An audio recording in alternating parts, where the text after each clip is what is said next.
Hello అండి, welcome back to my channel. ఇంకొక మంచి రెసిపీతో మీ ముందుకు వచ్చేసానండి. అదేంటంటే ఉలవచారు. ఉలవచారుని ఇంట్లోనే ఎంతో ఈజీగా మనం ప్రిపేర్ చేసుకోవచ్చు అండి.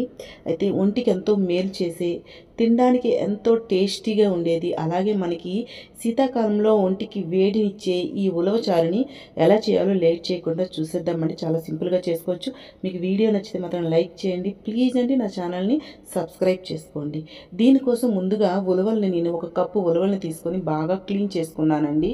దానిపైన చెత్త అంతా ఉంటుంది కదా, అది తీసేసి క్లీన్ చేసుకొని దాంట్లోనే ఒక ఒక 1 కప్ దాకా వాటర్ కూడా పోసుకున్నాను. అంటే అవన్నీ కూడా ములిగేటట్టు వాటర్ పోసుకొని వాటిని ఓవర్ నైట్ మనం నానబెట్టుకోవాలన్నమాట. మీరు నానబెట్టేటప్పుడు మర్చిపోకుండా ఒకసారి ఉలవల్ని ముందుగా మంచినీటితో క్లీన్ చేసి తర్వాత దాంట్లో వాటర్ వేసి నానబెట్టుకోండి ఓవర్ నైట్. ఎందుకంటే మనం మరుసటి రోజు వాటిని యూజ్ చేసేటప్పుడు ఆ వాటర్ని కూడా యూజ్ చేస్తామంటే వాటర్తో పాటే మీరు కుక్కర్లో వేసుకొని వాటిని ఉడకబెట్టుకోవాలన్నమాట.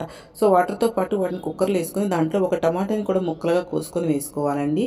సో దాన్ని స్టవ్ పైన పెట్టి చక్కగా ఉడకబెట్టుకోవాలి. ఈలోగా ఒక చిన్న నిమ్మకాయ అంత చింతపండు తీసుకొని వాటర్ వేసి నానబెట్టి పక్కన పెట్టుకోండి. సో మనకి విజిల్ అయితే 6-7 విజిల్ వస్తే మెత్తగా ఉడికిపోతాయండి. సో చూసారు కదా, టమాటా ఉలవలు అంత ఈజీగా ఉడకవు కదా, అందుకే 6-7 విజిల్ పెట్టాలి. ఇక్కడైతే మీరు ఉలవలు ఎలా చెక్ చేయాలంటే చేయితో ఇలా చేస్తే పేస్ట్లో అవ్వాలన్నమాట. అప్పటి వరకు ఉడకపెట్టుకొని తర్వాత ఒక పప్పు గుత్తి ఉంటుంది కదా, పప్పు గుత్తి తీసుకొని మొత్తం పేస్ట్లా చేసుకోవాలండి. టమాటా అలాగే ఉలవలు కూడా మొత్తం స్మాష్ అయిపోయేటట్టు మొత్తం చేసుకోవాలి అలా. సో మనం పప్పు అయితే ఎలా చేస్తామో అలాగ పేస్ట్గా చేసుకొని ఇలా జల్లెడు ఉంటుంది కదా దాంట్లో వాటిని అంతటినీ వేసి, సో వాటర్ దాంట్లో నుండి వచ్చే వాటర్ని అయితే ఫిల్టర్ చేసుకోవాలి. సో మనం ఈ రసం ఉలవ చారు చేసుకునేటప్పుడు ఆ పిప్పి ఏమీ ఉండకూడదు కాబట్టి దాన్ని అందరినీ కూడా ఇలా ఒక జల్లెడలో వేసి మొత్తం వాటర్ని ఫిల్టర్ చేసుకోవాలి. సో ఆ వాటర్ని మనం యూజ్ చేస్తామండి. హెల్త్కి చాలా మంచిది. ఎన్నో ఆరోగ్య ప్రయోజనాలు ఉన్న ఆ ఉలవచారు ఆ రసాన్ని దాని నుండి తీసి పిప్పినైతే పడేయొచ్చండి. సో ఇలా అయితే ఫిల్టర్ చేసుకోవాలి వాటర్ అంతటినీ కూడాను. ఆ వాటర్లో ఇప్పుడు మనకి ఆల్రెడీ చింతపండు నానబెట్టి పక్కన తీసి పెట్టుకున్నాం కదా, ఆ చింతపండు కూడాను దాంట్లో పిప్పి తీసేసి ఆ చింతపండు వాటర్ని కూడా దీంట్లో కలుపుకొని స్టవ్ మీద పెట్టి స్టవ్ ఆన్ చేసుకోవాలండి. అయితే ఇంకా కొంచెం వాటర్ని మీరు యాడ్ చేసుకోవచ్చు. సో ఇది అనేది మనకి ఉలవచారు అనేది పలుచగానే ఉంటుంది, టేస్ట్ అయితే బాగుంటుంది కదా.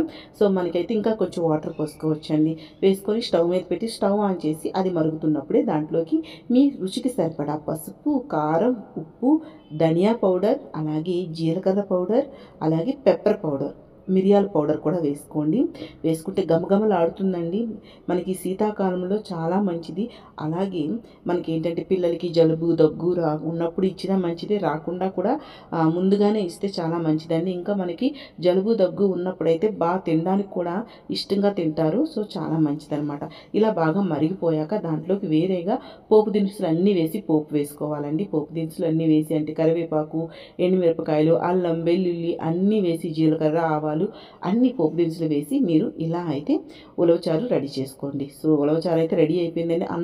వేడి వేడి అన్నంలోకి చాలా బాగుంటుందండి. దీనిపైన మీరు ఇంకా ఎక్స్ట్రా టేస్ట్ కోసం కొంచెం కసూరి మేతి అయినా అలాగే కొత్తిమీర అయినా వేసుకుంటే చాలా బాగుంటుందండి. సో వీడియో అయితే చూసారు కదండి, మీకైతే నచ్చింది అనుకుంటున్నాను.